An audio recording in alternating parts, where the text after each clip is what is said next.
الحمدللہ رب العالمین والصلاة والسلام علی سید الانبیاء والمرسلین اما بعد فاعوذ باللہ من الشیطان الرجیم بسم اللہ الرحمن الرحیم۔ الحمدللہ الہادی پروگرام میں وہ احادیث کریمہ ذکر کی جا رہی ہیں جن میں نبی کریم صلی اللہ علیہ وسلم نے کسی نہ کسی حوالے سے کوئی حکم بیان فرمایا ہے،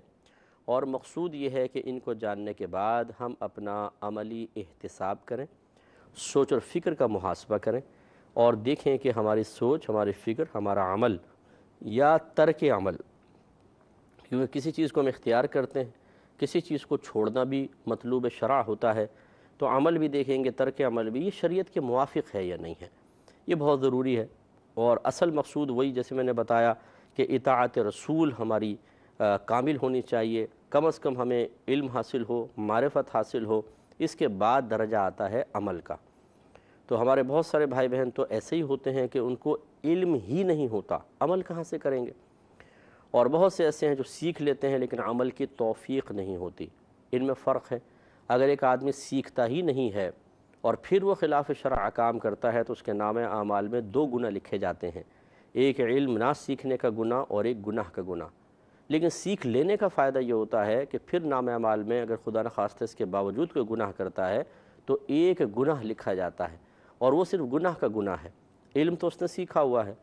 تو اس سے وہ ہمارے بہن بھائی بھی درس حاصل کریں کہ جو اس قسم کے پروگرامز یا اس قسم کی باتیں اس لیے نہیں دیکھتے یا سنتے کہ پھر ہمیں عمل کرنا پڑ جائے گا۔ علم ہوگا، دیکھو نا جی، سیکھ لیں اور پھر ہم چھوڑیں تو بہت بری بات ہے، اس کا مطلب ہے جاہل رہنا ان کے نزدیک کوئی بری بات نہیں ہے، حالانکہ جاہل رہنا سب سے بڑی اور بری بات ہے، اچھی طریقے سے یاد رکھیں۔ تو اس لیے کوشش یہی ہونی چاہیے کہ ہم علم کو سیکھیں اور اس کے تقاضے کے مطابق عمل کریں۔ تو آپ کی خدمت میں ایک حدیث عرض کی تھی جس میں 7 باتوں کو ہلاکت قرار دیا گیا تھا اور اس سے بچنے کا حکم تھا۔ 6ٹھی بات پہ ہمارا کلام چل رہا تھا کہ لڑائی کے موقع پر پیٹھ پھیر کر بھاگنا، یہ رحمت کونین صلی اللہ علیہ وسلم فرماتے ہیں کہ ہلاکت والی چیز ہے، گویا کہ اس سے منع کیا جا رہا ہے۔ یہ حکم ہے کہ جب لڑائی ہو تو پیٹھ پھیر کر مت بھاگو۔ لیکن لڑائی سے مراد میں پچھلے پروگرام میں وضاحت کر چکا ہوں، وہ لڑائیاں نہیں جو ہمارے خاندانی لڑائیاں ہیں، ذاتیات پر مبنی ہیں، انانیت کی وجہ سے ہیں، عصبیت کی وجہ سے ہیں، قومیت کی وجہ سے ہیں، یہ لڑائیاں یہاں مطلوب نہیں ہیں۔ لڑائی سے مراد کہ آپ دشمن اسلام سے لڑتے ہیں یا آپ کے ملک پر حملہ ہوتا ہے تو اس دشمن سے آپ مقابلہ کرتے ہیں، یہ ہے وہ لڑائی، یا مطلب باطل کے خلاف آپ کھڑے ہوتے ہیں، یہ بھی ہو سکتا ہے جیسے امام حسین رضی اللہ تعالی عنہ یزید کے خلاف کھڑے ہوئے، جو بظاہر ظاہری اعتبار سے اگر آپ دیکھیں تو مسلمانوں کی باہم جنگ تھی کہ ادھر بھی مسلمان بظاہر، یہاں بھی مسلمان، لیکن ادھر جو تھے وہ غلط کردار کے لوگ تھے اور فتنوں کو پھیلانے والے، باطل کو عام کرنے والے، حرام کو عام کرنے والے تھے، اور نواسِ رسول امام حسین رضی اللہ تعالیٰ عنہ حق کے لیے کھڑے ہوئے تھے۔ یہ بھی جنگ ایسی ہے کہ جو بالکل عین اسلام کے مطابق ہے، لیکن جب ایک دشمن اسلام کو للکار کے آپ کے مقابلے پر آتا ہے یا آپ کے ملک پر حملہ کیا جاتا ہے، اس میں تو نو ڈاؤٹ نا، کوئی بھی ایسا نہیں ہے جو اب بھی پتہ نہیں کیوں حملہ کیا ہے، چھوڑو یار ہم بیچ میں نہیں پڑتے، یہ تو نہیں ہو سکتا۔ اسی لیے میں نے ان 2 خاص چیزوں کا ذکر کیا ہے کہ اس میں تو ہر مسلمان کو انوالو ہونا ہی پڑے گا، اور ایسے موقع پر شریعت چاہتی ہے کہ مردوں کی طرح مقابلہ کریں، زندہ رہے تو غازی ہوں گے، اور اگر شہید ہو گئے تو انشاءاللہ خون کا پہلا قطرہ زمین پر گرنے سے پہلے اللہ تبارک و تعالی ہمارے تمام گناہوں کی بخشش و مغفرت کر دے گا، صغیرہ کبیرہ سب بخشے جائیں گے، اور سیدھے جنت میں، جیسے ہی وصال ہوگا سیدھے ہی جنت میں، ہمارے روح یعنی جنت میں پہنچا دی جاتی ہے، اور حدیث کے مطابق وہاں سبز پرندوں کے پوٹوں میں رہتے ہیں یا ان کی ارواح طیبات، سوائے سرکار فرماتے ہیں قرض کے، اگر کسی پہ قرض ہے تو پھر شہید کی روح کو روک لیا جاتا ہے، وہ جنت میں نہیں جائے گی جب تک کہ قرض ادا نہ کیا جائے، ورنہ شہید سیدھا جنت میں جاتا ہے۔ ہاں یہ ضرور ہے کہ اگر جنت میں نہ جا سکا اپنے قرض کی وجہ سے تو یہ نہیں ہے کہ وہ نعمتوں سے محروم رہے گا، اسے قبر کے اندر راحتیں نعمتیں دیں گے اور اسے گناہ بھی بخشے جائیں گے، لیکن جنت میں دخول کی راہ میں قرض رکاوٹ بنتا ہے۔ تو معلوم یہ ہوا کہ مطلوب شرع یہ ہے کہ اپنا خون بہایا جائے اسلام کے لیے اور اپنے وطن کے لیے، یہ دونوں چیزیں ہمارے لیے بہت ہی متبرک اور مبارک ہیں۔ وجہ اس کی یہ ہے کہ ہمارا ملک ہے تو ہمارے پاس آزادی ہے تو ہم ہر چیز کتنی آسانی کے ساتھ کر لیتے ہیں، اپنی مذہبی رسومات اور دیگر چیزیں، ورنہ آپ دیکھیں کہ پوری دنیا میں کہیں نہ کہیں رکاوٹیں، پریشانیاں اور بہت سارے امور ہیں، میں کوئی نام نہیں لینا چاہتا ہوں، لیکن آپ سمجھتے ہیں کہ کس قدر مسلمان پوری دنیا میں مختلف ممالک میں ڈر، خوف، ڈپریشن کے ساتھ زندگی گزار رہا ہے، لیکن جب ہم اپنے ملک کے پاکستان میں آتے ہیں تو ایک عجیب آزادی کا احساس ہوتا ہے، اپنائیت کا احساس ہوتا ہے، اجنبیت ختم ہو جاتی ہے اور بہت ساری نعمتیں ہمیں اس ملک سے حاصل ہو رہی ہیں۔ یہ الگ بات ہے کہ ہم وہ حق ادا نہیں کر پا رہے ملک کا، لیکن بہرحال ہمارا ملک بھی ایک نعمت ہے۔ تو خلاصہ کلام یہ ہے کہ اس وقت پھر پیٹھ پھیر کے بھاگنا یہ کس قدر بری بات ہے، آپ اندازہ کریں کہ آپ گویا کہ اسلام کو خطرے میں ڈال کر خود نکل رہے ہیں اور اپنے ملک کو خطرے میں ڈال کے خود اپنی جان بچا رہے ہیں، اپنے گھر والوں کی جان بچا رہے ہیں۔ یہ شریعت کو سخت ناپسند ہے اور ایسا شخص انتہائی قابل گرفت ہوگا۔ اس لیے ہمیں مطلب دعا تو یہی کرنی چاہیے، ہمیشہ نبی کریم صلی اللہ علیہ وسلم نے ارشاد فرمایا کہ اللہ تبارک و تعالیٰ سے مصیبت کا سوال نہ کرو، عافیت کا سوال کرو۔ تو ہم اللہ سے یہ دعا کریں گے کہ اللہ تعالیٰ ہمیں امن میں رکھ، ہمیں کسی ناگہانی آفت میں مبتلا نہ فرما۔ لیکن اگر اللہ تبارک و تعالیٰ کا فیصلہ ازلی یہی ہے اور کوئی شخص اپنی شرارتوں سے باز نہ آئے اور ہم پر حملہ کرے تو پھر تو قربانی ہے اور جان دینا۔ یہ اپنا ذہن بنا کر رکھیں، جتنے ہمارے بھائی بہن دیکھ رہے ہیں کہ جب انشاءاللہ موقع آئے گا تو ہم بالکل امام حسین رضی اللہ تعالیٰ عنہ کی سنت پر عمل پیرا ہو کر اپنے گھر بار، اپنے خاندان کو مٹا لیں گے، لیکن اسلام کا نام اور اسلام کا سر فخر سے بلند ہی رکھیں گے انشاءاللہ۔ اور آگے فرمایا 7ویں چیز کہ بھولی بھالی پاک دامن عورتوں پر تہمت لگانا۔ بھولی بھالی سے مراد کہ جن عورتوں کو بیچاریوں کو کچھ پتہ نہیں ہے کہ زنا کیا ہے، برائی کیا ہے، اور بالکل پاک دامن ہیں، ان پر پھر تہمت لگا دینا زنا کی کہ ان عورتوں نے ایسا ایسا کیا ہے، یہ سرکار فرماتے ہیں ہلاک کر دینے والی چیز ہے، اور وجہ اس کی بالکل واضح ہے۔ ایک مرد کے اوپر تہمت لگا دیں تو بیچارہ وہ بدنام ہو جاتا ہے اور اس کو سر اٹھا کے چلنا مشکل ہو جاتا ہے، اگرچہ جھوٹی تہمت ہو بالفرض، اور جھوٹا تہمت ہوتی بس جھوٹی ہے، الزام جھوٹے بھی ہوتے ہیں، تو وہ بیچارہ کس کو جواب دے؟ لوگوں کی سوالیہ نظریں، لوگوں کے طنز، لوگوں کے سوالات، اس کی زندگی اجیرن ہو جاتی ہے۔ یہ مرد کی بات کر رہا ہوں، اور اس کے برعکس اگر عورت ہو تو بیچاری وہ تو اور زیادہ عورتوں کے لیے پرابلم ہے، ان کی شادی کے مسائل، عورت بیچاری کہاں جائے گی، کس طرح وہ زندگی گزارے گی، عورتوں کی زندگی تو خاص خطرے میں پڑ جاتی ہے پھر۔ اس لیے منع کیا گیا کہ ایسی عورتوں پر زنا کی یا برائی کی تہمت لگانا یہ گویا کہ گناہ کبیرہ ہے، اور دیگر حدیثیں اگر آپ دیکھیں تو گناہ کبیرہ سرکار نے قرار دیا ہے کہ پاک دامن عورتوں پر اس طرح کی برائی کی تہمت لگا دینا۔ اور یہ آپ دیکھیں گے کہ اکثر ایسا ہوتا ہے کہ تہمت لگانے والی خواتین ہی ہوتی ہیں، اور ان میں بھی وہ جو قریبی ہوتی ہیں، ذرا بھی کوئی لڑائی جھگڑا فتنہ فساد ہوا تو فوراً ایک الزام ٹھوک دیا، ارے یہ تو فلاں کے ساتھ انوالو ہے، تو فلاں کے ساتھ خاندان کے اندر ہم نے تو 50 دفعہ دیکھا ہے، حالانکہ ایک دفعہ بھی نہیں دیکھا ہوگا، اچھا ویسی بات کرتے ہوئے دیکھ لیا، یہ خود سبزی والے سے اور قصائی سے اور کپڑے والے سے، رکشے والے سے خوب ہنس کے باتیں کریں گی، لیکن جب الزام لگانے پر آئیں گے تو قسمیں کھا کے کہیں گی میں نے خود دیکھا ہنس کے باتیں کر رہی تھی فلاں کے ساتھ۔ اور آپ کی اگر یہ فوٹو کھینچ لیا جائے ہنس کے باتیں کرتے اور آپ پہ الزام لگایا جائے تو وہ صحیح نہیں ہے، اور دوسرے پہ الزام اتنا بڑا، تو پھر ہوتا یہ ہے کہ بدنامی ہو جاتی ہے، اور اس میں ہم نے دیکھا ہے کہ طلاقیں ہو جاتی ہیں۔ بعض اوقات تو شوہر کچے ذہن کا ہوتا ہے، قبول کر لیتا ہے، طلاقیں ہو جاتی ہیں، منگنیاں ٹوٹ جاتی ہیں، پختہ رشتوں میں دراڑیں پڑ جاتی ہیں، اور بسا اوقات یہ الزام خود ساس کی طرف سے، نندوں کی طرف سے ہوتا ہے، اس طرح بعض بھابیاں ایسی ہوتی ہیں نندوں پہ الزام لگا دیتی ہیں، تو یہ چیزیں بالکل غلط ہیں۔ آپ کی زبان سے نکلا ہوا ایک الزام ویسے ہی گناہ کبیرہ تھا، اور اگر وہ کسی کی بربادی کا سبب بن گیا تو سمجھ لیجئے کہ یہ بہت بڑا آپ نے گناہ جاریہ کر لیا، اپنے پاؤں پہ ایسی کلہاڑی ماری ہے کہ اگر دنیا میں چند دن آپ کے آرام سے گزر بھی گئے تو پھر ویٹ کریں۔ میں تو اکثر یہ کہتا ہوں کہ موت کے وقت آپ کو پتہ چلے گا کہ آپ نے کارنامہ کیا کیا تھا۔ کسی کے قلب کو تسلسل سے اذیت اور غم میں مبتلا کرنا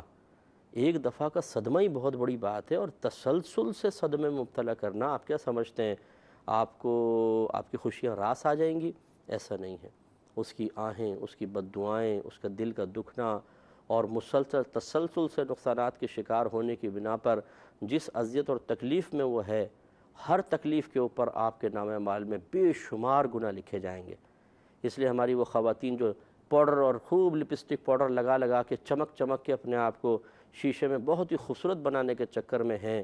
اور باطنی خرابی اتنی ہوتی ہے کہ ہر ایک پر الزام اور جھوٹ اور غیبتیں اور چغلیاں، تو ایسی میں بہنوں سے گزارش کرتا ہوں کہ ناراض ہوئے بغیر جتنا آپ اپنے ظاہر پر لیپا پوتی کر رہی ہیں نا دوسرے کو متاثر کرنے کے لیے، اس سے کہیں زیادہ اپنے باطن کو صاف ستھرا کریں۔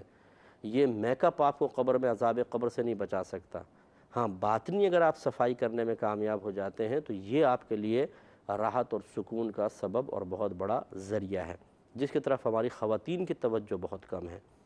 لڑائی جھگڑے فتنہ فساد مردوں کو پاگل بنایا ہوا ہے، اور کوئی یہاں سے الزام لگا رہی ہے، کوئی وہاں سے لگا رہی ہے، مرد فیصلہ نہیں کر پاتا کہ کون بات صحیح کہہ رہا ہے کون جھوٹ بول رہا ہے، کہیں بیوی جھوٹ بول رہی ہے، کہیں سگی ماں، کہیں بہنیں، وہ پزل کر رکھا ہے آدم کے بیٹے کو، اور یہ حوا کی بیٹیاں سب آپس میں لگی پڑی ہیں۔ توجہ کرنی چاہیے، اس طرح کے الزامات ہرگز نہ لگائیں۔ یوں ہی بعض گالیاں ایسی ہوتی ہیں کہ جس میں اس طرح کے الزامات ہوتے ہیں،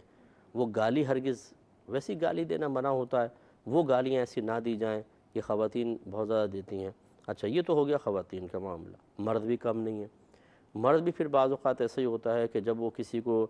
تباہ کرنا چاہتے ہیں، کسی کی زندگی خراب کرنا چاہتے ہیں، خصوصاً ازدواجی زندگی میں درار ڈالنا چاہتے ہیں، تو یہ ہمارے پاس ایسے کیسز بھی آئے ہیں کہ میاں بیوی بڑے خوشی سے رہ رہے ہیں، لیکن آپ کو تکلیف ہو گئی شوہر سے کسی بھی حوالے سے، تو اس کی بیوی کو شوہر سے بدگمان کر دیتے ہیں، کسی عورت کے ساتھ کہیں بات کرتے ہوئے کوئی فوٹو کھینچ لیا، یا کوئی اس نے جوانی کے اندر کسی سے کوئی جیسے دوستیاں وغیرہ ہو جاتی ہیں، ایسی کوئی چیز تھی آپ کے پاس، وہ ویک پوائنٹ آ گئے تھے اس کے، وہ اس کی زوجہ تک پہنچا دیے اور الزام لگا دیا کہ جی یہ تو ایسا ایسا کرتا رہا ہے، حالانکہ وہ بہت سے نوجوان خود یہ بھی شاید کرتے رہے ہوں، لیکن وہ تباہ کرنے والی بات۔ اور بیویاں بعض پھر ایسی ہوتی ہیں، کچے ذہن کی ہوتی ہیں، فوراً سے پیشتر وہ گھبرا جاتی ہیں اور معاملات بگڑ جاتے ہیں۔ تو اس طرح مرد حضرات کو بھی ذرا توجہ کرنی چاہیے۔ یوں ہی بعض شوہر حضرات ایسے ہوتے ہیں جو بیوی پر تہمت لگا دیتے ہیں، کسی بھی بات کے اوپر جھگڑا وگڑا ہوتا ہے تو چھوٹی چھوٹی باتوں کے اوپر تہمت فوراً، تو اس طرح ہرگز نہیں کرنا چاہیے۔ اگر آپ کو کسی چیز سے بدگمانی پیدا بھی ہوئی ہے، مثلاً بیوی میں کہ گئی، کوئی کزن وغیرہ مرد تھا وہاں پر آیا تھا، آپ کو پتہ چل گیا، حالانکہ آپ نے منع کیا تھا کہ بھئی نامحرم سے نہ ملا جائے، تو فوری طور پہ ایسا نہیں کہ کسی کے کردار پہ آپ شک کریں، فوراً کوئی الزام لگا دیں کہ نہیں ایسا ضرور ہے۔ بھئی ایسا ضرور ہے کیسے؟ نہیں میرا دل کہہ رہا ہے۔ بھئی آپ کا دل تو بہت ساری باتیں کہہ رہا ہے، تو کیا وہ ساری باتیں دنیا میں ٹھیک ہو جائیں گی؟ 50-60 اس سے کویسچن کر لیں، ایسی چیزیں جو خارج میں ہو چکی ہیں اور اس کو پتہ نہیں، تو بولے بتا ان چیزوں کے بارے میں تیرے دل کیا کہتا ہے، تو وہ جب جواب دے گا تو آپ دیکھیں کہ 20-25 چیزیں تو غلط نکل آئیں گی۔ دل کا کیا ہے؟ دل تو کچھ بھی کہہ سکتا ہے۔ تو یہ غلط چیز ہوتی ہے کہ اس طرح کی باتوں کو بنیاد بنا کر پھر کسی پاک دامن عورت پر تہمت لگا دینا، اور صرف تہمت نہیں، اس کے تقاضے کے مطابق پھر عمل کہ اس سے دور رہنا، طلاق دے دینا، اور خاندان میں اس کو بات کو معروف کر دینا، یہ بہت بڑے گناہ ہیں، ان چیزوں سے بچنا چاہیے۔ اگر کوئی ہمارے بھائی بہن ایسے ہیں جو ہماری بات سن رہے ہیں اور انہوں نے اپنی سابقہ زندگی میں بغیر تحقیق، بغیر کسی ثبوت کے کسی پر اس طرح تہمت لگائی ہو، تو اللہ کی بارگاہ میں توبہ کریں۔ اور یوں ہی یاد رکھیں کہ یہ ایک تو چلیں یہ پاک دامن بھولی بھالی عورتوں کو خاص میرے آقا صلی اللہ علیہ وسلم نے بیان فرما دیا، لیکن اس کا مقصد ہرگز یہ نہیں ہے کہ ایک بیچارہ عام آدمی اس پہ الزام لگانا صحیح ہوگا، تو یہ غلط ہوتا ہے، یہ بھی صحیح نہیں ہے، یہ بھی گناہ کبیرہ ہے۔ یہاں عورتوں کو خاص طور پر، اور پاک دامن عورتوں کو اس لیے کہ وہ عورتوں کا معاملہ مردوں کے مقابلے میں کہیں زیادہ نازک ہوتا ہے، صرف اس لیے ذکر کیا، لیکن یہ نہیں ہے کہ مردوں کو نظر انداز کرنا مقصود ہے۔ تو اب یہ جو ہمارے ہاں چل رہا ہے آج کل سوشل میڈیا پر، کسی کی بھی کوئی بات ڈال دی جاتی ہے اور لوگ بغیر کسی تحقیق کے اس کو قبول کر لیتے ہیں، حالانکہ وہ ایک تہمت اور الزام ہوتا ہے، اور پھر اس کو عام کرتے ہیں تیزی کے ساتھ، یار فوراً اس کو پڑھیں، ارجنٹ پڑھیں اور آگے فارورڈ کریں۔ اب وہ دیکھتے ہیں کہ وہ کسی عالم پر کوئی الزام ہے، کسی نیک بندے پہ کوئی الزام ہے، اب کچھ پتہ نہیں کہ کس نے بھیجا ہے، کہاں سے یہ فارورڈ ہونا شروع ہوا تھا، بات کی حقیقت کیا ہے، بس بھیجنا ہے، کیونکہ ہم چینج چاہتے ہیں ذرا تھوڑا سا، بور ہو جاتے ہیں کچھ دن تک، بس کچھ چیزیں ہلچل نہیں ہوتی تو بولتے ہیں یار کوئی الزام، کوئی تہمت، کوئی نیا فتنہ، کچھ بھی نہیں ہو رہا، طبیعت بور ہو گئی ہے۔ اب جب اس میں ایک فتنہ امڑ کے کہیں سے آتا ہے تو ہم کہتے ہیں چلو جی کچھ وقت تو انجوائمنٹ کا موقع ملے گا، کچھ تو اندر سے جو ایک بوریت ظاہر ہو رہی تھی وہ ختم ہوگی، اور بڑی خوشی کے ساتھ پھر سارے اس میں لگ جاتے ہیں۔ 10-15 دن اچھے، معاذ اللہ سمجھانے کے لیے عرض کر رہا ہوں کہ وہ اچھے گزر جاتے ہیں، پھر اس کے بعد اگر وہ معاملہ کچھ بھی نہیں ہوتا وہ ٹھپ ہو جاتا ہے، پھر بور ہو جاتے ہیں، پھر کسی نئے معاملے کی تلاش میں ہوتے ہیں۔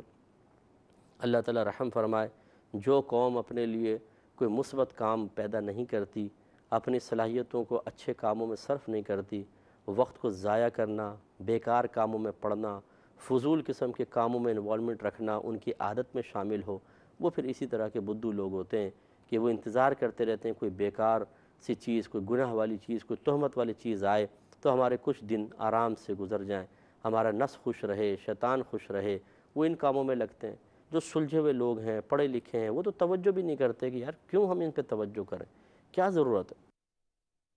مجھے بھی بہت سے لوگ بھیجتے ہیں مختلف لوگوں کے حوالے سے، میں تو پڑھتا بھی نہیں ہوں، سنتا بھی نہیں ہوں، وہیں سے ڈیلیٹ کر دیتا ہوں۔ میں کیوں پڑھوں، میں کیوں سنوں،